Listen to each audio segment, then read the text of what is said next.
Cad Bane debuted his first live-action scene in the Book of Boba Fett this week, but fans have been incredibly vocal and critical about how different he looks compared to the Clone Wars and the Bad Batch cartoon shows. And in today's video, I'm actually going to prove those fans wrong. I'm not saying they're completely incorrect, however. Just comparing the footage of the two shows Cad being more saturated in skin tone and thinner in the face, juxtaposed to his live-action version, which is more rounded and lighter. Even VFX artists Cinematic Captures created their Clone Wars accurate version of Cad Bane in the very same scene. Fans in the comments overwhelmingly believe it's better than the original, so why am I still adamant that these fans are missing the point? Now straight away, there are plenty of reasonable explanations to the stark difference, but what if I told you both versions are accurate? The biggest changes are Cad's skin tone after all, but if we study it closer, the live action version is actually still as blue as fans associate him to. And it all comes down to global lighting and cinematography. If we look back at all the scenes of Cad Bane in the Clone Wars and the Bad Batch, the majority of them are within interior rooms with specific lighting. A lot of that lighting is cold in hue, with many rooms sporting a blue, aqua, turquoise or green settings. Color profiles like these naturally saturate Cad's unique blue skin. This only gets more intense when Cad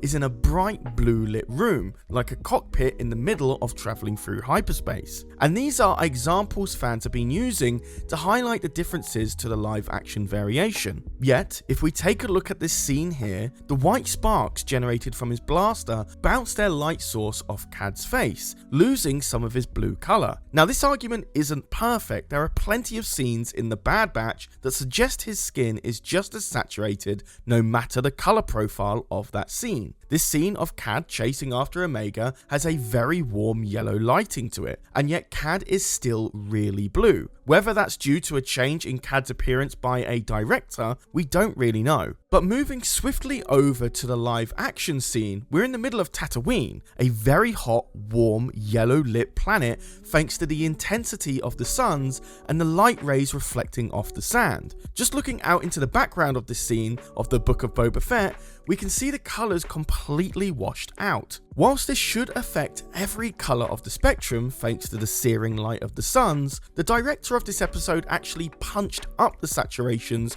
of the reds and the opposite for the blues. This can be seen thanks to Cobb Vanth's extremely red neck scarf and Cab's ultra red eyes. So when we take a look at Cinematic Capture's rework of the scene, whilst it's extremely impressive, the heavy blues don't make sense for the scene we're in. You can even see in the background, he saturated the colours a bit more to compensate. But what if Cab's skin colour has actually changed? What reasons would there be for that? Well, the biggest one would certainly be age. A lot of people pointed out that Cad would have been around 70 years old in this scene. Born in 62 BBY, Cad would have essentially lived through the entire prequel and original trilogy, surviving the Galactic Civil War. Not only that, but 70 is an extremely old age for Cad's species, Duros, with children becoming young adults as early as 10 years old and dying within 50 to 70 years.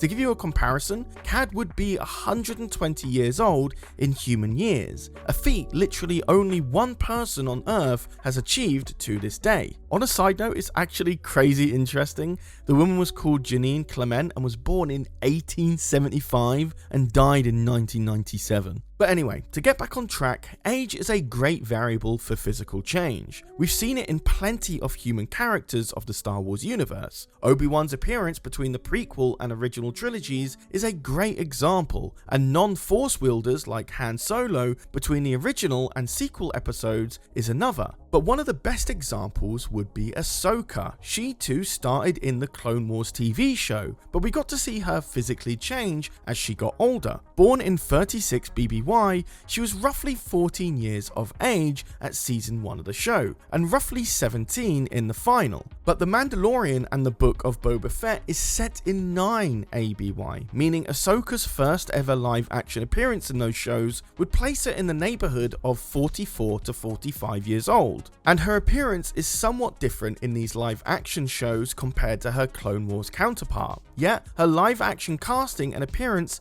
never got the same level of scrutiny Cad Bane has gotten, albeit some criticisms of the length of her head tails. Age is an easy point to make. If this isn't your first video you've watched on the matter, then you're very likely aware of that point. Almost everyone who has made a video about this scene has brought it up. Another explanation would be the Clone Wars art style. Its caricatures elongate or bloat specific facial structures. Ahsoka is another great example of this, as the proportions of her eyes decrease in size as she gets older. Creatively, this does a great job of conveying the difference between innocence and naivety against maturity and jadedness. That, and fun fact, our eyes never increase or decrease in size between birth and death. And as for Count Dooku, well, just looking at Corey's tweet on the situation mentions everything I have to say on the matter. But those examples do give us a lot of explanations to the changes between the Clone Wars to Star Wars Rebels. As, while Star Wars Rebels was directly inspired by the Clone Wars art style, it was fundamentally different. And in turn, live action does exactly that as well. But this is where I pass the question over to you guys. Have I actually convinced you that Cad's skin color is still as saturated as it was in the Clone Wars? Do you believe that elements like color profiles and cinematography are the reasons why Cad looks and feels different in live action? Let me know your thoughts and opinions in the comments down below. I read all of them, and I'll get back to some of you as well. And of course, if you're a massive fan of Star Wars and Star Wars gaming in general, why not join our Discord? So many of us are playing Star Wars Empire at War right now, so if you're looking for some high intensity 1v1 skirmish battles, I highly recommend joining our Discord with the invite code in the pinned comment down below. But with that all said and done, I've been Charlie, you've been watching EcksToo, and I'll see you in the next video. Take care, guys.